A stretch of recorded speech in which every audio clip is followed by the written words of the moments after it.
Good morning students, कैसे हैं आप सब? आई होप बहुत अच्छे होंगे।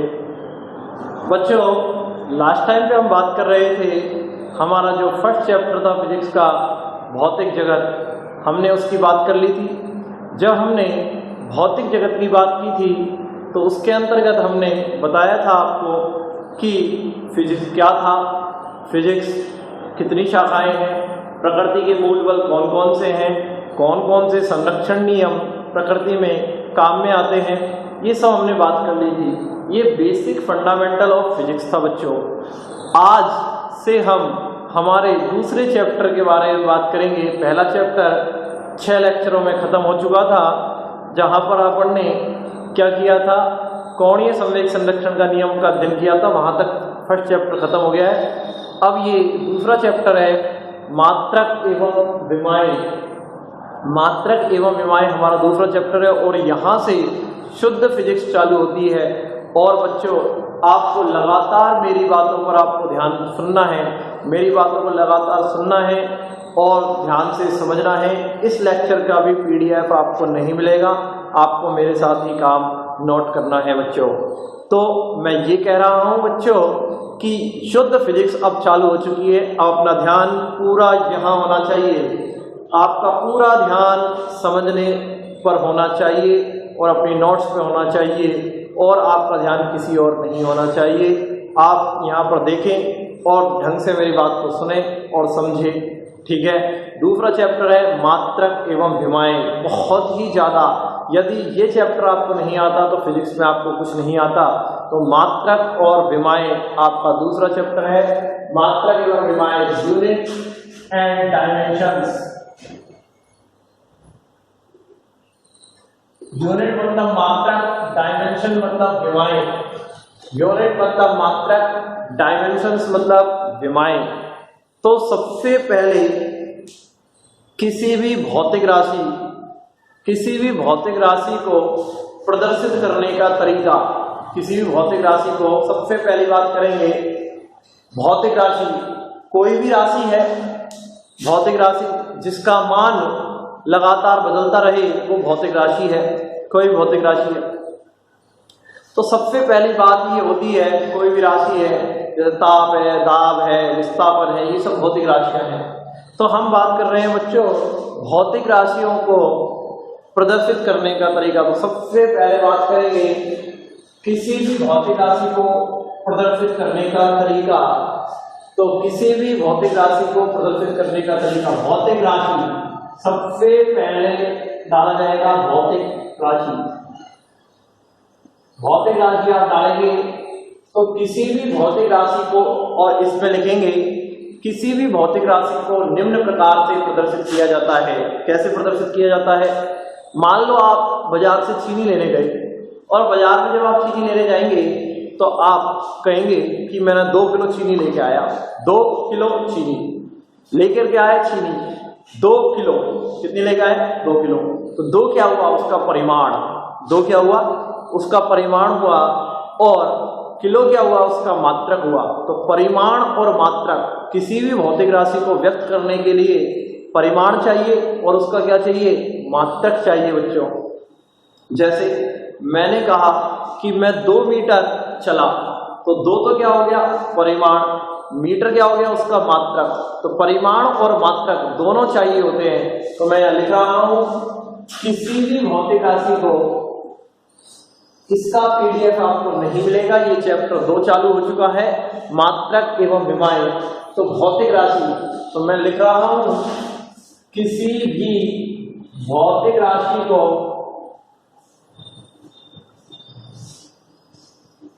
निम्न प्रकार से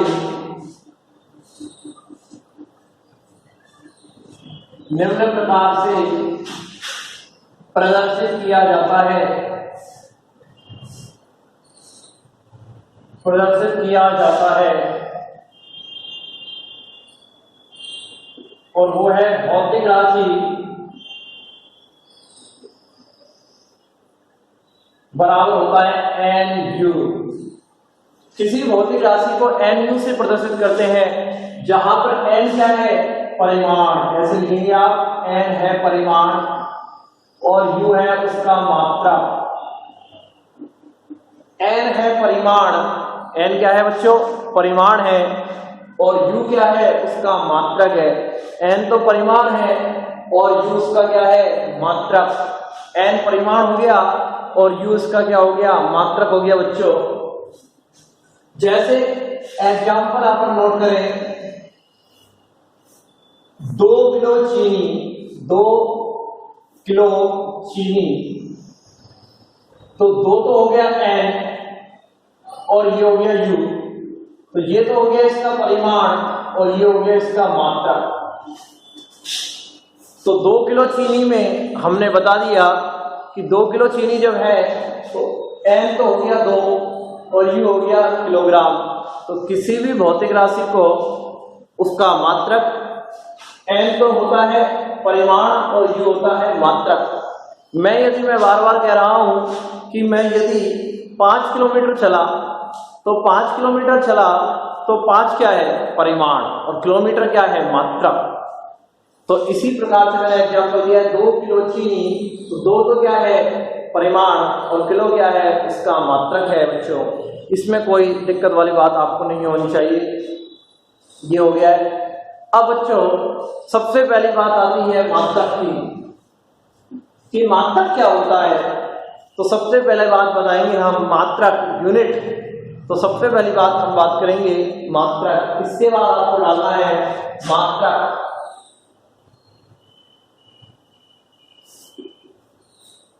यूनिट, मात्रक, यूनिट। तो बच्चों मात्रक क्या होता है? किसी भी भौतिक राशि का एक निश्चित व नियत किया हुआ मान मात्रक कहलाता है। किसी भी, मैं परिभाषा लिख रहा हूं फिर आप देखिए, किसी भी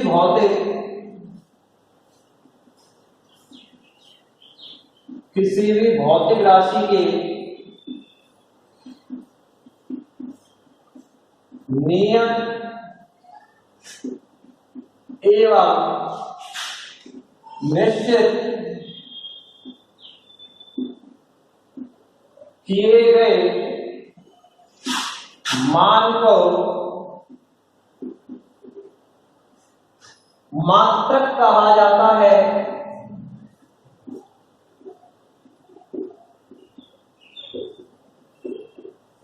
किसी भी भौतिक राशि के नियत एवं निश्चित किए गए मान को क्या कहा जाता है? मात्रक कहा जाता है बच्चों। क्या कहा जाता है? मात्रक। मात्रक क्या है? किसी भौतिक राशि के नियत एवं निश्चित मान होता है। नियत और निश्चित मान भौतिक राशि का क्या कहलाता है? मात्रक कहलाता है। क्या कहलाता है? मात्रक कहलाता है। जैसे लंबाई का मात्रक क्या है? मीटर। तो मीटर एक लंबाई की फिक्स वैल्यू है, तो वो एक निश्चित मान है। किलोग्राम परिमाण, किलोग्राम द्रव्यमान का एक निश्चित मात्रक है।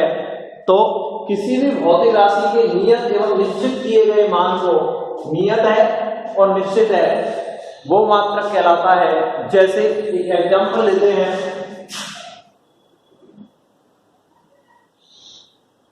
2 मीटर लंबाई, 2 मीटर, इसका मतलब है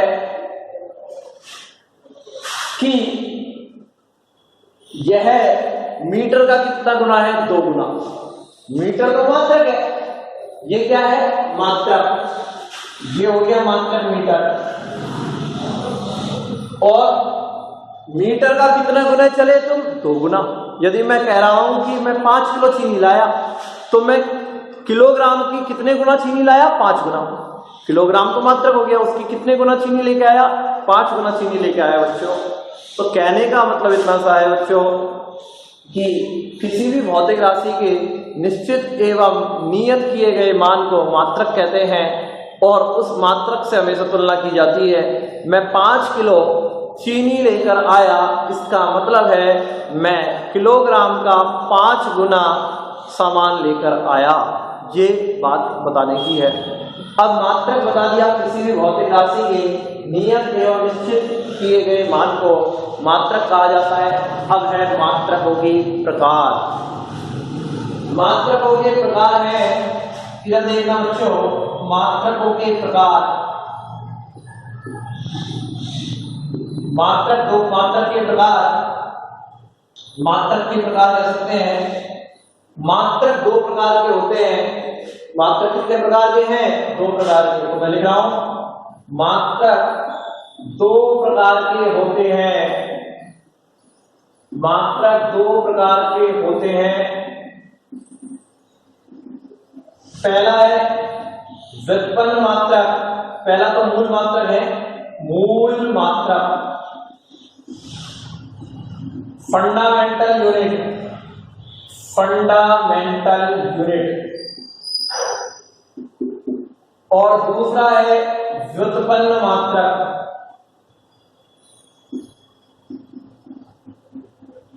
ड्राइव यूनिट, ड्राइव यूनिट। पहला है मूल मात्रक, फंडामेंटल यूनिट, और दूसरा है व्युत्पन्न मात्रक, ड्राइव यूनिट। मात्रक मैंने कहा किसी भी भौतिक राशि को n u से प्रदर्शित करते हैं। n क्या है बच्चों? परिमाण, और u क्या है? उसका मात्रक है। फिर हमने कहा मात्रक क्या होता है? किसी भी भौतिक राशि के निश्चित एवं नियत किए गए मान को ही क्या कहा जाता है? मात्रक कहा जाता है। क्या कहा जाता है बच्चों? मात्रक कहा जाता है। नियत एवं निश्चित मान को मात्रक कहा जाता है। मात्रक के प्रकार, मात्रक दो प्रकार के होते हैं। पहला है मूल मात्रक और दूसरा है व्युत्पन्न मात्रक। मूल मात्रक मतलब फंडामेंटल यूनिट और व्युत्पन्न मात्रक मतलब ड्राइव यूनिट। पहली बात करेंगे मूल मात्रकों की। इसकी बात करेंगे बच्चों मूल मात्रक। तो पहला डालेंगे मूल मात्रक। मूल मात्रक, इसमें तीन कंडीशन है। मूल मात्रक क्या होते हैं? इधर सुनना बच्चों आप ध्यान से। इसकी पीडीएफ नहीं बनेगी, मैं बिल्कुल आपको लिखता जा रहा हूं। चैप्टर 2 चल रहा है, मात्रक एवं उपाय। पूरी बात मैंने ब्लैक बोर्ड पर यहां लिख दी है, ठीक है। आज मैं स्कूल से ही वीडियो बना रहा हूं। तो आप देखिए बच्चों मूल मात्रक क्या होते हैं। मूल मात्रक वे मात्रक होते हैं जो पूर्णतः स्वतंत्र हो। पहला क्या हो? पूर्णतः स्वतंत्र हो। पहला कंडीशन होती है वे पूर्णतः स्वतंत्र होते हैं। क्या होते हैं? स्वतंत्र। दूसरी कंडीशन होती है वे किसी अन्य मात्रक पर निर्भर नहीं करते हैं। तीसरी कंडीशन है कि उन्हें अन्य किसी मात्रक द्वारा प्रतिस्थापित नहीं किया जा सकता। तीन कंडीशन मैंने बताई बच्चों आपको। पहली कंडीशन है कि वे पूर्णतः स्वतंत्र होते हैं। दूसरा, उन्हें अन्य किसी मात्रक द्वारा प्रतिस्थापित नहीं किया जा सकता, यानी कि अन्य कोई मात्रक उनका स्थान नहीं ले सकता। और तीसरी बात हमने बताई है कि वे अन्य किसी मात्रक पर निर्भर नहीं करते हो, मूल मात्रक कहलाते हैं। इधर सुनना, पहला जो वे मात्रक जो पूर्णतः स्वतंत्र हो, पहली कंडीशन क्या है? वे मात्रक जो पूर्णतः स्वतंत्र हो, बी जो अन्य किसी मात्रक पर निर्भर नहीं करते हो, अन्य किसी मात्रक पर निर्भर नहीं करते हो, कि जिन्हें अन्य किसी मात्रक द्वारा प्रतिस्थापित नहीं किया जा सकता हो,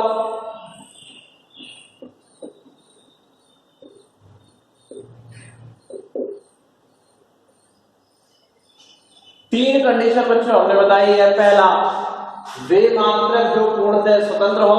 दूसरा, वे मात्रक जो अन्य किसी मात्रकों पर निर्भर नहीं करते हो। तीसरा, जिन्हें अन्य किसी मात्रक द्वारा प्रतिस्थापित नहीं किया जा सकता हो, मूल मात्रक कहलाते हैं। मूल मात्रक कहलाते हैं। अब बच्चों इसके बाद का मैं यहां लिख रहा हूं, जिससे मिटा भी नहीं रहा हूं क्योंकि आप आराम से इससे लिख सकते हैं, इसलिए मैं मिटा भी नहीं रहा हूं। इसके बाद का मैं यहां पर लिख रहा हूं, कोई दिक्कत नहीं होनी चाहिए उसमें। मैंने कहा मूल मात्रक क्या होते हैं बच्चों? वे मात्रक जो पूर्णतः स्वतंत्र होते हैं, जो अन्य किसी मात्रक पर निर्भर नहीं करते हैं, जिन्हें अन्य किसी मात्रक द्वारा प्रतिस्थापित नहीं किया जा सकता हो, वो क्या कहलाते हैं? मूल मात्रक कहलाते हैं। क्या कहलाते हैं बच्चों? मूल मात्रक कहलाते हैं। कोई दिक्कत नहीं होनी चाहिए इसमें, मूल मात्रक कहलाएंगे। अब कौन कौन से होते हैं? उदाहरण, लंबाई का मात्रक मीटर, लंबाई का मात्रक मीटर, द्रव्यमान का मात्रक, द्रव्यमान का मात्रक किलोग्राम, समय का मात्रक सेकंड, मूल मात्रक है, मूल मात्रक है। तो बच्चों 3 मूल मात्रक हुए, कौन कौन से? लंबाई का मात्रक मीटर, द्रव्यमान का किलोग्राम और समय का सेकंड। ये 3 मूल मात्रक हैं, यही 3 ही मूल मात्रक हैं। बाकी सभी मात्रक इनसे उत्पन्न किए जाएंगे, तो मूल मात्रक ये हुए बच्चों। अब दूसरा मात्रक कौन सा था? व्युत्पन्न मात्रक।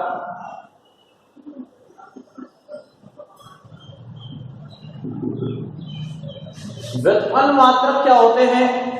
वे मात्रक जो मूल मात्रकों की सहायता से उत्पन्न किए जाते हैं। किसकी सहायता से उत्पन्न करते हैं?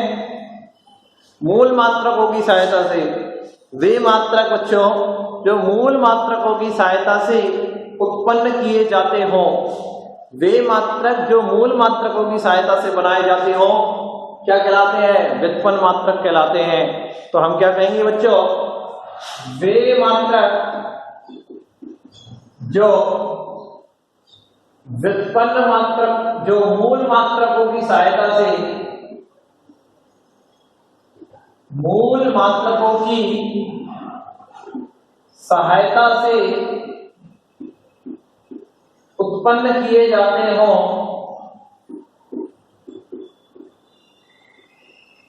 व्युत्पन्न मात्रक कहलाते हैं। व्युत्पन्न मात्रक कहलाते हैं। व्युत्पन्न मात्रक कहलाएंगे बच्चों। क्या कहलाएंगे? व्युत्पन्न मात्रक। और बहुत सारे हो सकते हैं, बहुत सारे, जैसे बल का मात्रक है न्यूटन, कार्य का मात्रक है जूल। ये सब क्या है? व्युत्पन्न मात्रक है। बल जैसे एग्जाम्पल लिख लिया, बल का मात्रक न्यूटन, बल का मात्रक न्यूटन, बहुत सारे हो सकते हैं। कार्य का मात्रक जूल,